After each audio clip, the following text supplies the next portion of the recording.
here. In this fun tutorial for the Messy Paintbox, we'll be painting a cute little dog using a variety of brushes, which is a really great way to warm up and familiarize yourself with the kit. The kit comes with 4 different pre-made canvases, and I'm going to be using the Messy Subtle paper for this tutorial. So I've gone ahead and opened the larger one. There are 2 different sizes included, so if you have a smaller iPad, I recommend using the smaller canvas included. Once you've imported the brushes, you'll notice that the brushes are grouped and named, and this is just a reference for you to guide you in understanding what the intention was for each of those brushes. Okay, so I'm using Lisa's pencil to start my sketch. And we're making sure that we're on the draw here, or the paint here layer that's underneath the canvas effect. And this is just my rough layer. So I'm not too concerned about getting things perfect. We're just going to draw a simple shape, and then this is his little feet.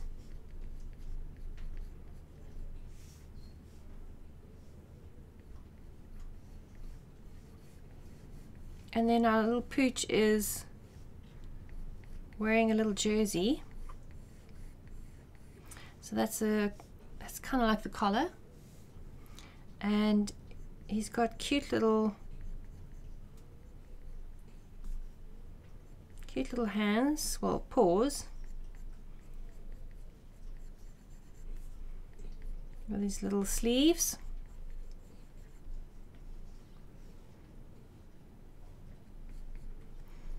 And then his ears are literally just little triangles. And they kind of mishappen.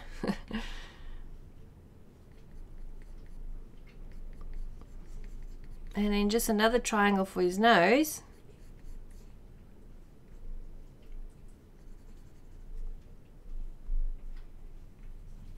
And then 2 little eyes.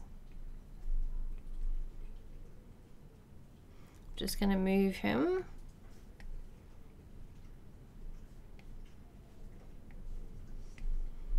So that's our sketch layer. And I'm going to create a new layer. And underneath that, so I've just turned my opacity down on my sketch layer. And on that new layer, I'm going to use a Messy Sketcher. So this will be our final line work, but the whole idea is for you to be really loose with your line work. This is a really great exercise if you are wanting to loosen up your work and kind of like be looser with your strokes.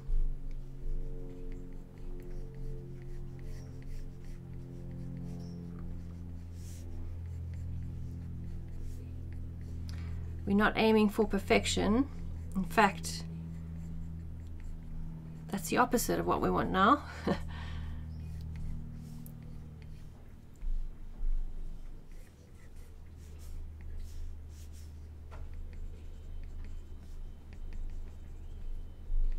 And then on that same layer, I'm going to use the Inky Mess, sorry, and I want to add some real messy inky strokes here and there.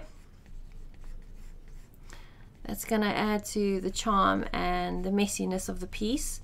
So I'm varying my pressure as I do that, and I'm being loose. And the great thing about this brush is it often has unpredictable results, which is really great because it mimics kind of like the real deal. Often we can't always control you know, a brush and ink and how it behaves sometimes, and that's what we want here. And you can decide how intense you want that, but I think I'm going to stop there, otherwise I get a bit carried away. Okay, so on a new layer beneath that, so I'm just going to move that to the top. If you're getting confused with your layers, definitely name them. Don't be lazy like I am. Okay, so we're going to move on to adding some color to our pooch, and I'm going to use the flat gouache. So this is going to be our first layer of color. And I don't always paint like this. In other words, I don't always apply a color first.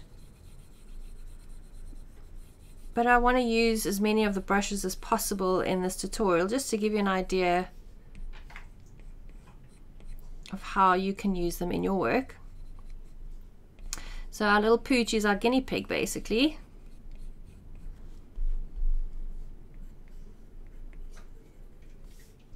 And each time you lift your pencil, you're going to get brush strokes. So you can, again, decide how intense you want that brush strokey kind of look.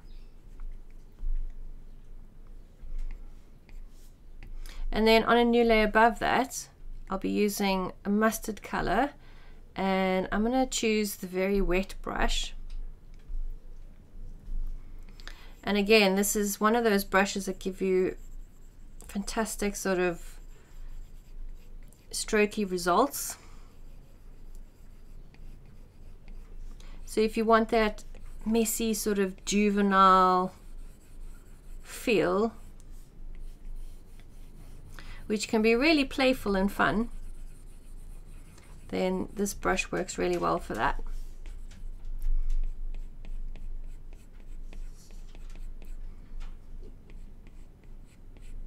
And you'll notice I'm really not worrying about perfection.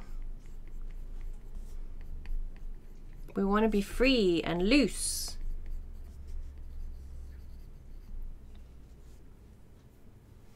Okay, then I'm going to move on to using one of the layering brushes, and we're going to add some patches to his face. So I'll use a darker brown.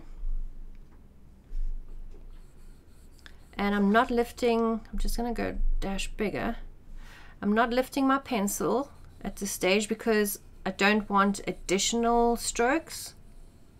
So each time you lift your pencil with this brush, you're going to see your stroke work. Oops. Which you might like that, for example. I just want a subtle color, so that's why I'm just not lifting my pencil at this stage.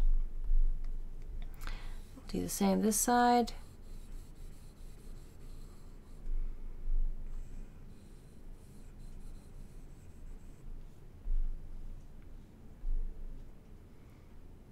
And then we're going to use one of the other wet brushes for his snout area. So using that light color, I'll be using the wet grainy brush, and with this brush, the more pressure you apply, the more water you apply, so it becomes more translucent.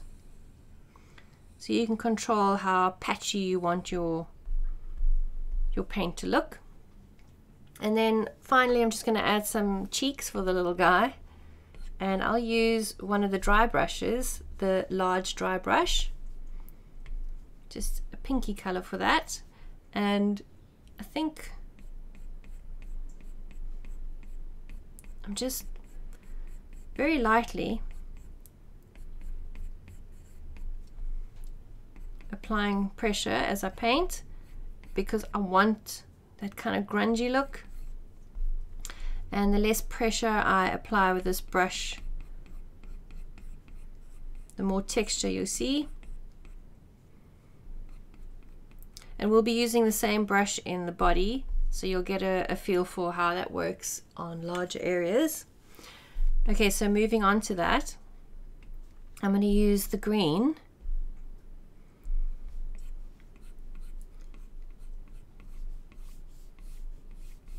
And each time I want to see strokes, I lift my pencil. So I want to see those brush strokes. That's why I'm lifting my pencil quite a lot.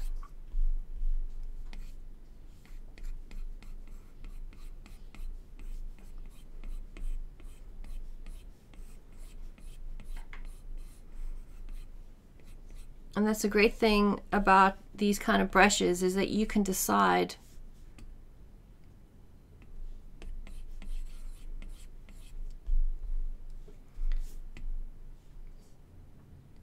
just want to check that I'm on the right layer. Yeah, I am. You can decide how much strokiness you want in your work.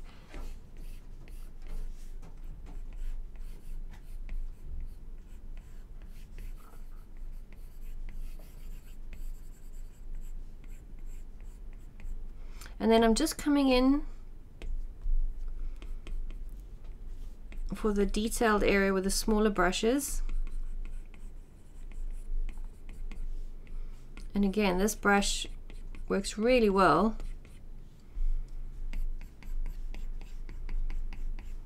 if you lift it each time, if you want to have kind of patchy, strokey feel to your work. Okay, I think this guy's looking cute and kind of messy and scruffy, which is what we're going for.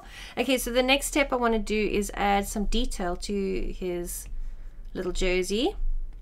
So using a lighter green, I'm going to use one of the layering brushes, and the diluted messy paint is great for real scruffy, patchy kind of look.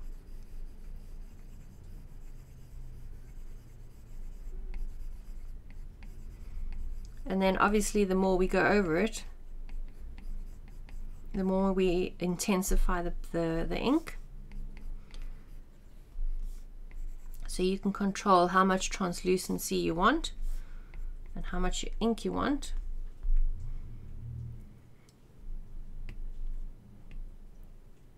And now we're going to add some stripes. I think I'll come back to one of the inkers and use the grubby inker. Actually, let's use one of the dry brushes.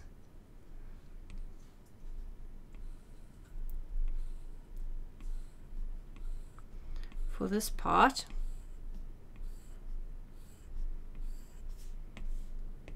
And I might swap that with that one.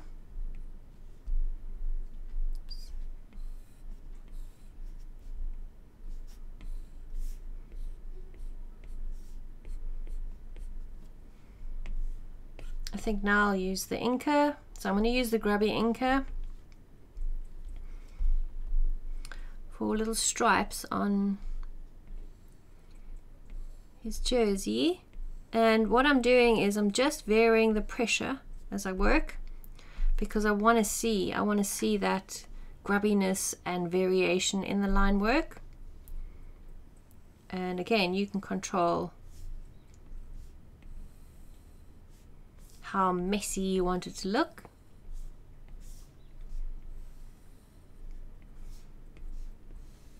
And I know a lot of us struggle with just letting go and trying to be perfect.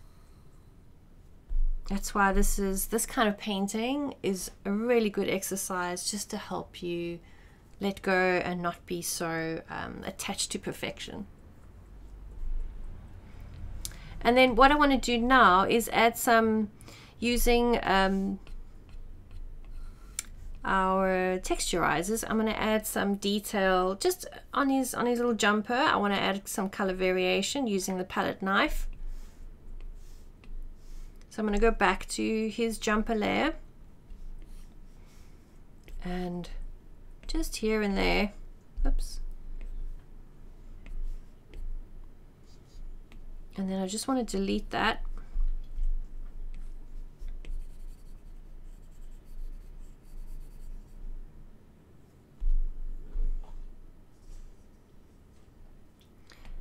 And then coming to the sketchy texturizer, using the same color as my line work, I'm going to come back to my line work layer, and I'm literally going to here and there add some scribbly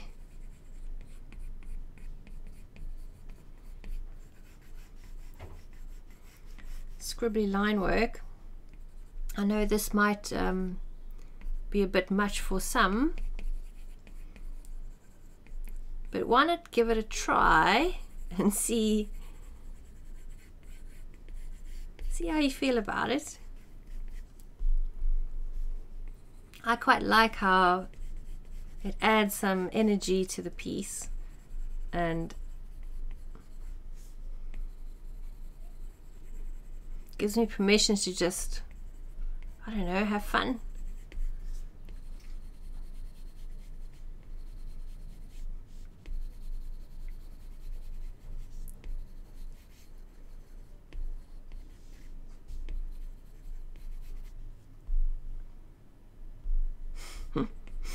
Okay, and finally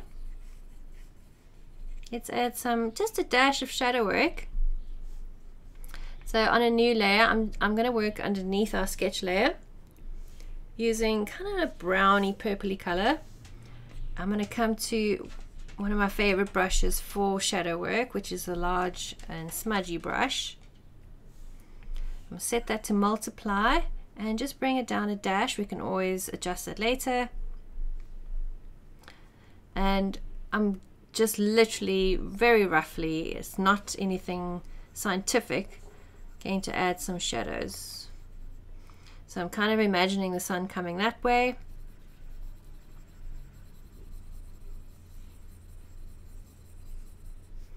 And it's probably not always correct, but it doesn't matter.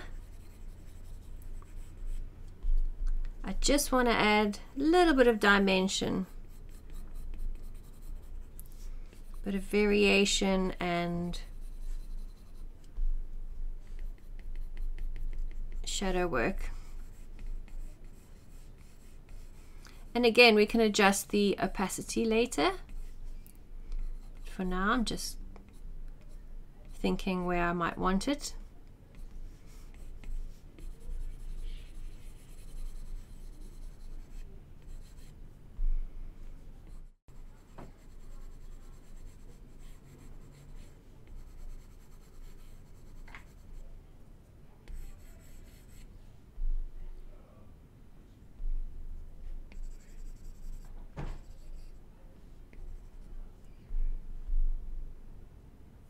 And now we're going to use some of the background brushes just to give you an idea of how you can quickly apply some paint and still keep that painterly feel. So let's use a light color. Actually, let's go to the creamy one.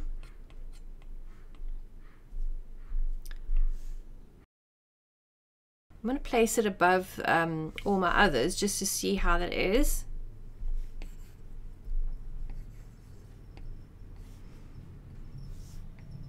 What's nice about the background brushes is that each time you lift your paintbrush, you get a variation in color, and it's subtle enough. I'm just going to change the color. It's subtle enough to still look natural.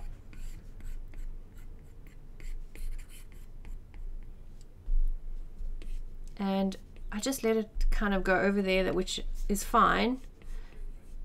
And you can use these brushes really big and even quite small.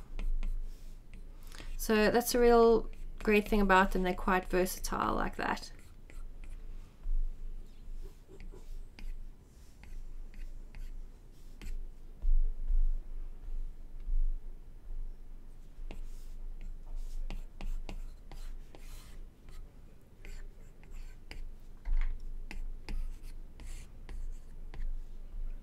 And then last but not least is we're going to use some stamps, and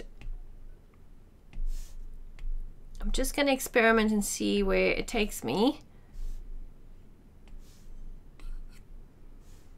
I'm going to use texture stamp 2. I'm just going to stamp once, and I'm going to turn that to multiply and just bring the opacity down, and then kind of just move that into position.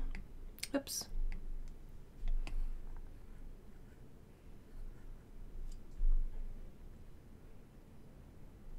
Let's rotate that a dash. Yeah, I quite like that. And then again on a new layer, I'm going to use some of the splotches.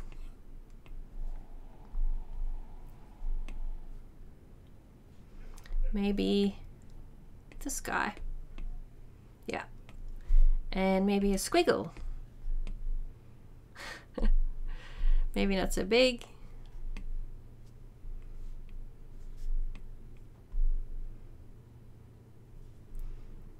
I just want to move him.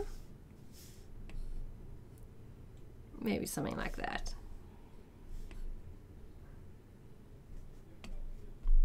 The idea is just to have fun and experiment. And then lastly, I just want to show you some of the texturizers. Maybe we can add some detail to his little face. So I'm going to go with a charcoal texturizer.